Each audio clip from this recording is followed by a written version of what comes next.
My self सलोनी जैन। इस chapter के अंदर हम इंडियन इकोनॉमी का जो हमारे पास में फर्स्ट चैप्टर है Indian economy on the eve of independence उसको रिवाइज करने वाले हैं। So let's start. इस चैप्टर के अंदर हमारे पास में क्या है, जब ब्रिटिशर्स यहाँ पे आए थे तो हमारे ऊपर क्या था, एक तरीके से कॉलोनियल रूल था। इंडिया को उन्होंने क्या बना दिया था, कॉलोनी बना दी थी एंड वो हमारे ऊपर रूल करते थे।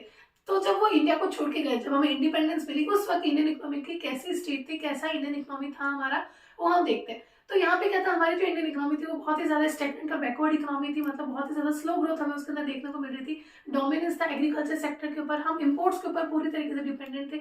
इंडस्ट्रियल सेक्टर हमारा बहुत ज्यादा ग्रो नहीं करा था, लिमिटेड अर्बनाइजेशन था, मतलब बहुत ही कम लोग अर्बन एरियाज के अंदर रहते थे।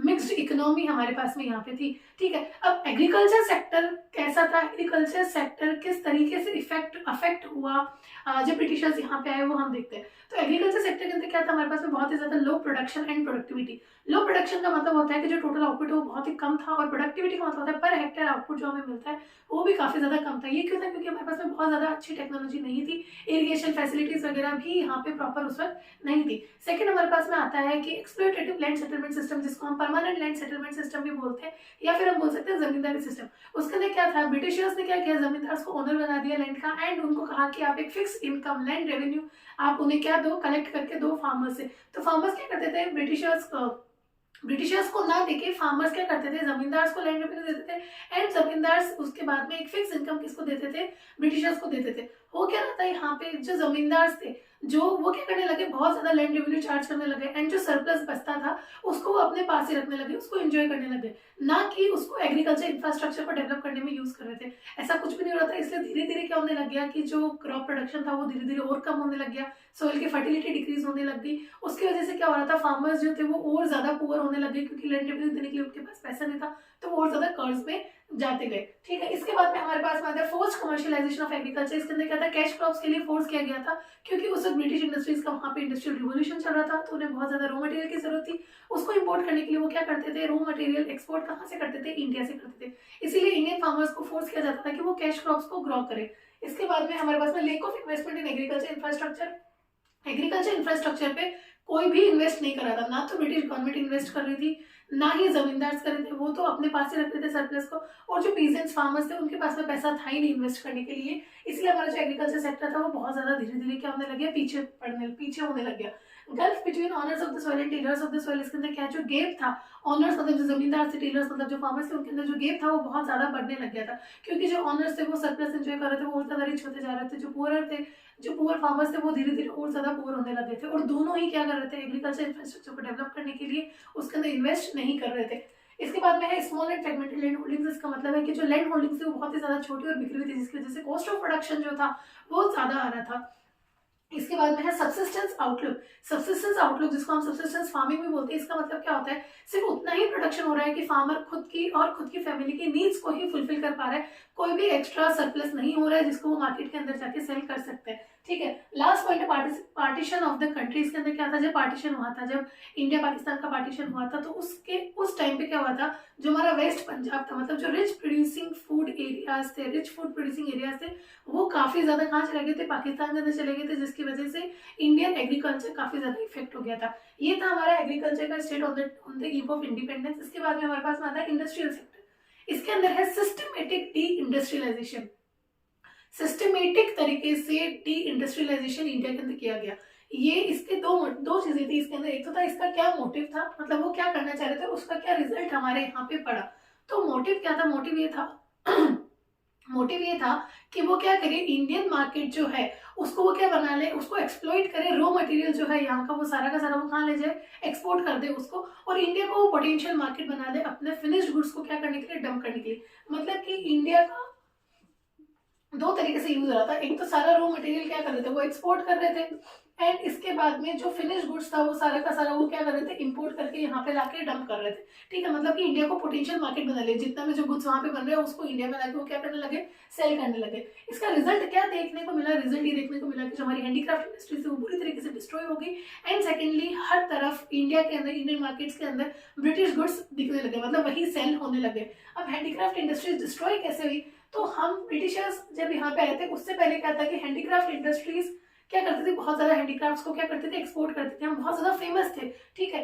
तो हैंडीक्राफ्ट्स ब्रिटिशर्स के आने के बाद में क्या हो गया, हैंडीक्राफ्ट जो भी एक्सपोर्ट हो रहा था उसके ऊपर वो बहुत ज्यादा हाई टैक्सेस लगा रहे थे। हाई टैक्सेस लगाने की वजह से वो क्या हो गए थे, काफी ज्यादा कॉस्टलियर हो गए थे। क्योंकि वो बहुत ज्यादा कॉस्टलियर हो गए थे इसीलिए लोगों ने उसकी डिमांड कम कर दी। इंटरनेशनल मार्केट के अंदर हैंडीक्राफ्ट इंडस्ट्रीज की जो डिमांड थी वो क्या हो गई, काफी कम हो गई। अब इंडियन मार्केट के अंदर हैंडीक्राफ्ट इंडस्ट्रीज के साथ क्या हो रहा था, वो ये हो रहा था कि इंडियंस जो थे वो लोग वेस्टर्न कल्चर की तरफ शिफ्ट होने लगे। दूसरा जो फिनिश गुड्स बाहर से बन के आ रहा था, जो ब्रिटिश इंडस्ट्री से जो गुड्स बन के आ रहा था, क्योंकि वो मशीन मेड गुड्स थे तो वो थोड़ा सा फिनिशिंग उनकी अच्छी थी, वो थोड़े से चीप पड़ रहे थे। क्यों चीप क्यों पड़ रहे थे, क्योंकि जो भी फिनिश गुड्स वहां से बन के आ रहा था वो ड्यूटी फ्री आ रहा था। मतलब जो गुड्स वहां से आ रहे हैं वो तो टैक्स फ्री आ रहे हैं, और जो गुड्स यहाँ से हम एक्सपोर्ट कर रहे हैं उस पर हाई टैक्सेस लगा दिया था उन्होंने। तो क्योंकि वो ड्यूटी फ्री आते थे तो वो क्या थे, बहुत ज्यादा सस्ते पड़ते थे। तो इसीलिए जो इंडियंस थे उनकी डिमांड भी धीरे धीरे ब्रिटिश गुड्स की तरफ शिफ्ट होने लगी, और एक तरीके से हमारा जो इंडियन हैंडीक्राफ्ट था वो धीरे धीरे खत्म होने लग गया था। ठीक है, ये हमारा इंडस्ट्रियल सेक्टर था। अब इसके अंदर एक और चीज आती है, वो आती है हमारे पास में ब्लीक नोशनल ग्रोथ। मतलब कि जो हमारी जो यहाँ पे इंडस्ट्रीज थी वो बहुत ही ज्यादा कम, मतलब 1947 तक बहुत ही कम इंडस्ट्रीज यहाँ पे सेटअप हुई थी, जिसके अंदर हमारे पास आता है टिस्को जो 1907 के अंदर सेटअप हुई थी, Tata iron and steel companies के अलावा कुछ cement industry, sugar industry, paper industry, कुछ 2-3-4 इंडस्ट्रीज और यहाँ पे सेटअप हुई थी। कैपिटल गुड्स इंडस्ट्रीज बिल्कुल ना के बराबर थी, नॉन एग्जिस्टेंट थी। एंड जो यहाँ पे जो ब्रिटिश गवर्नमेंट थी उसको कोई मतलब नहीं था कि इंडिया के अंदर इंडस्ट्रियल डेवलपमेंट हो या ना हो। ठीक है, दैट्स इट, हमारे पास में इंडस्ट्रियल सेक्टर था। इसके बाद में आता है हमारे पास में foreign sector, foreign trade. Foreign trade कैसा था, जब तक वो नहीं आए थे, जब तक ब्रिटिशर्स यहाँ पे नहीं आए थे तो इंडिया बहुत ज्यादा एक्सपोर्ट भी करता था। मतलब हैंडीक्राफ्ट्स का, स्पाइसेस का, काफी चीजों का इंडिया क्या करता था, एक्सपोर्ट करता था। लेकिन जब ब्रिटिशर्स आ गए उसके बाद में इंडिया क्या करने लग गया, सिर्फ और सिर्फ रॉ मटेरियल को इंडिया एक्सपोर्ट कर रहा है, एंड सभी तरह के फिनिश गुड्स इंडिया क्या करने लग गया, इंपोर्ट करने लग गया। ठीक है, ये यहाँ पे हुआ था। इसके बाद में था monopoly control of India foreign trade. मतलब इंडिया कहाँ एक्सपोर्ट करेगा, कहाँ से इंपोर्ट करेगा, इसके ऊपर भी उन्होंने अपना ही कंट्रोल ले लिया। कर क्या रहे थे, जो जितना भी हम एक्सपोर्ट कर रहे थे उसका 50% से ज्यादा तो एक्सपोर्ट हम कहाँ कर रहे थे, ब्रिटिश इंडस्ट्रीज के लिए ही कर रहे थे। इसके अलावा जो थोड़ा बहुत करते थे वो चाइना, श्रीलंका, पर्शिया, बस यहीं पे 2-3 कंट्रीज के अंदर हम और क्या कर रहे थे, एक्सपोर्ट कर रहे थे। और स्विस कैनाल जो आया था 1869 के अंदर, उसकी वजह से क्या हो गया, और ज्यादा मोनोपोली कंट्रोल उनका बढ़ गया, क्योंकि अभी उनको एक डायरेक्ट रूट मिल गया था, उनका ट्रांसपोर्टेशन कॉस्ट भी काफी कम हो गया था।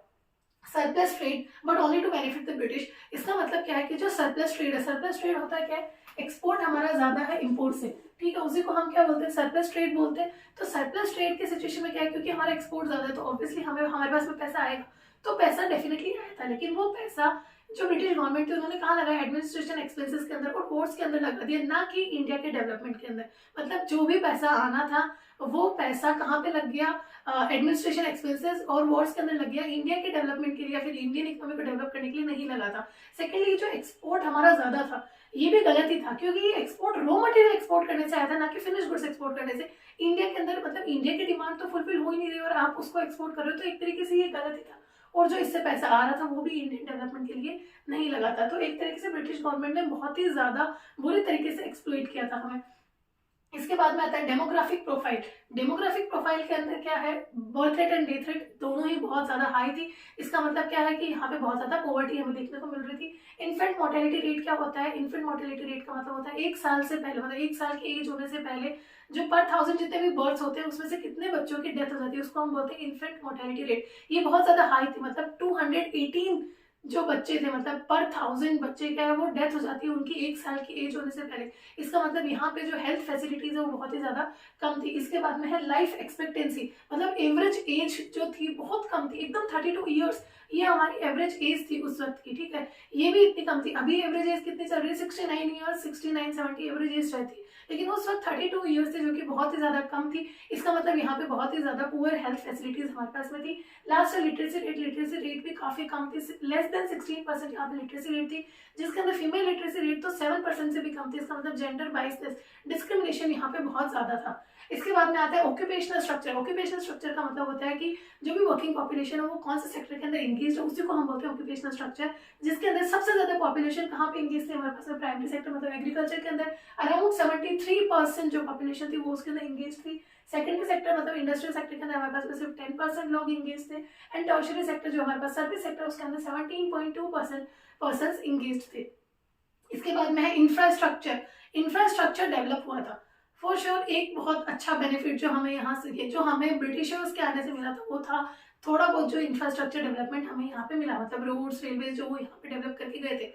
ऑल्दो उनका मोटिव इंडिया को डेवलप करने के लिए नहीं था, उन्होंने तो सिर्फ अपना एक्सपोर्ट इंपोर्ट को थोड़ा सा और इजी करने के लिए क्या कर दिया था, इंडिया के अंदर रोड्स एंड रेलवेज डेवलप कर दिए थे। ठीक है, तो इंडिया के अंदर रेलवेज डेवलप हो गई थी। रेलवेज यहाँ पे फर्स्ट जो ये रेलवेज आई थी इंट्रोड्यूस कब हुई थी 1850 के अंदर। जो फर्स्ट ट्रेन चली थी वो 1853 के अंदर चली थी, मुंबई टू थाने हमारे पास में ये ट्रेन चली थी। ठीक है, इसके बाद में यहाँ पे है रोड्स उन्होंने डेवलप कर दी थी, पोर्ट्स, टेलीग्राफ एंड पोस्ट, ये सब डेवलप किए थे। लेकिन ये सब उनका मोटिव इंडिया को डेवलप करने के लिए नहीं था, उनका मोटिव सिर्फ और सिर्फ अपना जो वो मतलब इंपोर्ट एक्सपोर्ट करते थे उसको और अच्छा फैसिलिटेट करने के लिए उन्होंने इंडिया के अंदर इस तरह का इंफ्रास्ट्रक्चर डेवलपमेंट हमें यहाँ पे देखे गए थे। वो लास्ट है कि पूरा जो भी हमने इस चैप्टर में भी देखा है और जो भी ब्रिटिश रूल यहाँ पे जो हुआ था, कॉलोनियल रूल, उसका क्या इम्पैक्ट पड़ा, क्या कुछ पॉजिटिव इम्पैक्ट्स भी थे, क्या नेगेटिव इम्पैक्ट्स, तो हमने ये सब देख लिए।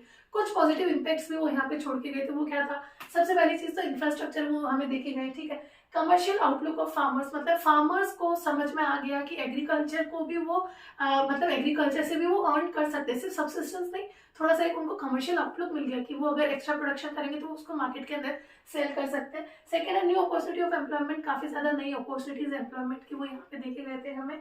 फिर है कंट्रोल ऑफ फेमाइंस।